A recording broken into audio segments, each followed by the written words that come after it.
ஒரு சின்ன கிராமத்தில் ஒரு சந்தை இருந்தது. அந்த சந்தையில் பக்கமாக இருந்தார்கள் இரண்டு நண்பர்கள், வெங்காயம் மற்றும் தக்காளி. வெங்காயம் கொஞ்சம் அமைதியானவன்.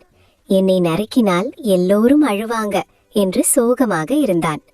தக்காளி எப்போதும் சிரிப்புடன், அது பரவாயில்லை நண்பா, நீ இல்லாம எந்த கறியும் ருசிக்காது என்று ஊக்கம் கொடுத்தாள். ஒரு நாள் அவர்கள் இருவரையும் ஒரு பாட்டி வாங்கி சென்றாள். இன்று சுவையான சாம்பார் செய்வோம் என்று மகிழ்ந்தாள்.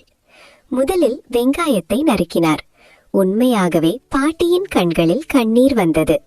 வெங்காயம் சோகமாக, பாரு, நான் எல்லாரையும் அழ வைக்கிறேன் என்றான். அதற்கு தக்காளி சிரித்தபடி, அது துக்க கண்ணீர் இல்லை, ருசிக்கான கண்ணீர், நீ இல்லாம சாம்பார் முழுமை பெறாது என்றாள். அவர்கள் இருவரும் சேர்ந்து கடாயில் வதங்கினர்.